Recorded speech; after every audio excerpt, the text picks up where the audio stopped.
کہ ایک تسبیح کم از کم روزانہ ایک تسبیح استغفار کی پڑھا کریں. کوشش کریں، مطلب اس میں 2 سے 3 منٹ لگتے ہیں، اس سے زیادہ ٹائم نہیں لگتا ہے. تو کوشش کریں کہ ہر نماز کے بعد پڑھ لیں، فرض نماز کے بعد. نہیں تو کوئی ایک ایسا ٹائم بنا لیں کہ جس میں 300 مرتبہ پڑھ لیں.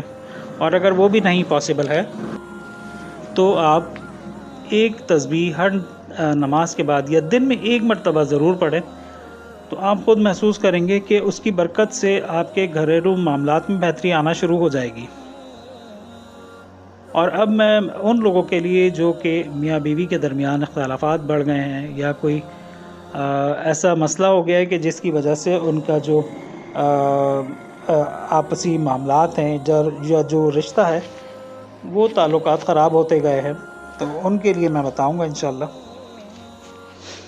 تو ایسے جوڑے جو کہ اپنے رشتے کی خرابی کی وجہ سے پریشان ہیں، تو وہ سبحان اللہ و بحمدہ سبحان اللہ العظیم کی ایک تسبیح ہر فجر کی نماز کے بعد ادا کریں، فرض نماز کے بعد پڑھیں اور دیکھیں کہ مطلب اس سے ان کی زندگی میں کیا تبدیلیاں آتی ہیں. یہ ایک بہت ہی عمدہ اور مستند وظیفہ ہے. حضور اکرم حضرت محمد مصطفیٰ صلی اللہ علیہ وسلم نے ارشاد فرمایا کہ یہ کلمات زبان پر تو ہلکے ہیں لیکن وزن میں بہت بھاری ہیں. تو ان کلمات کی مدد سے آپ اپنی زندگی کو بہتر کر سکتے ہیں. اور ان تمام وظائف کا دار و مدار دیکھیں آپ کی نیت پر ہے. آپ اپنی نیت کو بالکل صاف ستھرا رکھیں. اور میں تو یہ کہتا ہوں کہ آپ بالکل مطلب کسی بھی چیز سے امید نہ لگائیں، کیونکہ دیکھیں جب امید ٹوٹتی ہے تو پھر انسان کو مطلب انسان کا دل ٹوٹ جاتا ہے اور اس کے دلوں میں پھر وسوسے پیدا ہوتے ہیں. آپ بس اللہ پاک پہ چھوڑیں ہر معاملے کو، اپنی طرف سے پازیٹیو رہیں اور اپنے اعمال بھی پازیٹیو کریں، نمازیں پڑھیں، ٹائم پہ صلہ رحمی سے پیش آئیں، اور زوجین کے لیے خاص طور پہ کہ آپس میں کھلے دل کے ساتھ ملیں. اچھا ناظرین، اس وقت مجھے کچھ میسیجز آ رہے ہیں. جو لوگ مجھ سے کنسلٹیشن میں رہتے ہیں ان میں سے ایک صاحبہ کا میسیج آیا ہے کہ آج کل ان کے گھریلو تعلقات جو ہیں وہ بہتر نہیں ہیں، اور مطلب شادی کو تقریباً 8-10 سال ہو گئے ہیں لیکن اس کے باوجود بھی ان کی انڈرسٹینڈنگ جو ہے وہ اپنے شوہر سے مثالی نہیں ہے. تو اس کے لیے کوئی مطلب وظیفہ بتائیں کہ ان کے گھریلو معاملات جو ہیں وہ بہتر ہو جائے اور آپس میں پیار و محبت سے رہنے لگیں. تو سیکرٹ رکھنا میرا کام ہے. میں اپنی بہن کا نام بتائے بغیر ان کو یہ مشورہ دوں گا کہ وہ نماز پنجگانہ ادا کریں، اور اس وقت جو ان کا ذائچہ دیکھا گیا ہے اس کے حساب سے یہی محسوس ہوتا ہے کہ آپ لوگوں کو آپس میں کھلے دل کے ساتھ ایک دوسرے کو تسلیم کرنا چاہیے، اور چھوٹی چھوٹی باتوں پہ اختلافات کے بجائے کھلے دل کے ساتھ ان چھوٹی چھوٹی غلطیوں کو نظر انداز کریں. اس کے علاوہ نمازیں پڑھیں، اور جو ابھی میں نے تھوڑی دیر پہلے تسبیح بتائی ہے سبحان اللہ و بحمدہ سبحان اللہ العظیم، وہ آپ فجر کے بعد پڑھنے کا اہتمام کریں. انشاءاللہ تعالی میں امید کرتا ہوں اور میری دعا ہے کہ آپ لوگوں کے معاملات بہتر ہو جائیں اور جلد ہی آپ کا جو یہ دیرینہ مسئلہ ہے وہ حل ہو جائے گا انشاءاللہ تعالی.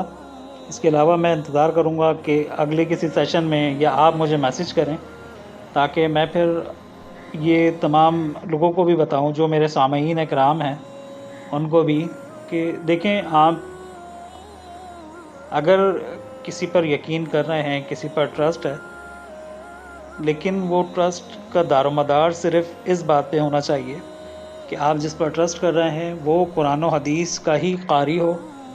کوئی بھی تعویذ، کوئی جادو ٹونا یا کسی گنڈے کا سہارا نہ لے، کیونکہ یہ دیکھیں تمام چیزیں غلط ہیں اور اسلام میں بہت سخت ممانعت ہے. تو اس لیے آپ چند چیزوں کے یا چند آسائشوں کے عوض اپنا ایمان مت بیچیے.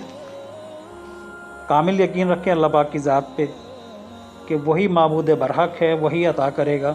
اس کے علاوہ کسی انسان کی کوئی مجال نہیں ہے کہ وہ آپ کو ذرا بھی نقصان پہنچا سکے یا ذرا بھی فائدہ دے سکے. یہ سب اس وحدہ لا شریک کے کہنے پہ ہوتا ہے، اس کے اشاروں پہ ہوتا ہے. تو آپ اپنا ایمان پختہ رکھیں